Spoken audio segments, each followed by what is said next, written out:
உபாகமம் 1ஆம் அதிகாரம் 6ஆம் வசனம். நம்முடைய கர்த்தர் சொன்னது என்னவென்றால், இந்த மலை அருகே நீங்கள் தங்கியிருந்தது போதும்னு வசனம் சொல்லுகிறது. ஆண்டவர் நீங்க உங்களை பார்த்து சொல்லுகிறார். இந்த ஸ்பாட் ப்ராஃபஸி மூலமா சொல்றார். இந்த ஒரு நிமிஷம் வீடியோல கர்த்தர் உங்களோட தீர்க்க தரிசனமா பேசுற வார்த்தை என்னன்னா, நீங்கள் இந்த மலை அருகே தங்கினது போதும். கர்த்தர் உங்களை பார்த்து போதும்னு சொல்லுகிறார். நீ வடிச்ச கண்ணீர் போதும், நீ பட்ட துக்கம் போதும், நீ பட்ட வேதனை போதும், நீ இந்த தேசத்துல குடியிருந்தது போதும், நீ இந்த கம்பெனியில வேலை பார்த்தது போதும், நீ இத்தனை வருஷம் குழந்தை பாக்கியம் இல்லாமல் வேதனைப்பட்ட காலம் போதும்.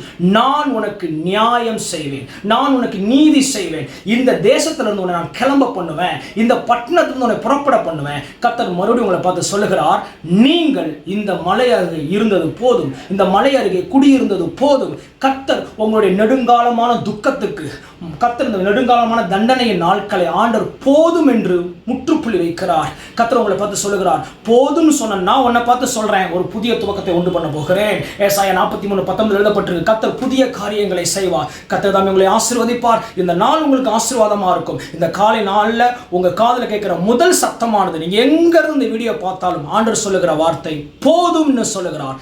நீங்கள் இந்த மலை அருகே தங்கினது போதும். அடுத்த வசனம் எழுதப்பட்டிருக்கிறது உபாகமம் 1:11. இப்பொழுது இருக்கிறதை பார்க்கலும் நீங்கள் 1000 மடங்கு பெருகுவீர்கள். கர்த்தர் உங்களை ஆசீர்வதிக்கிறார். God bless you. Have a blessing day. கர்த்தர் உங்களை ஆசீர்வதிப்பாராக.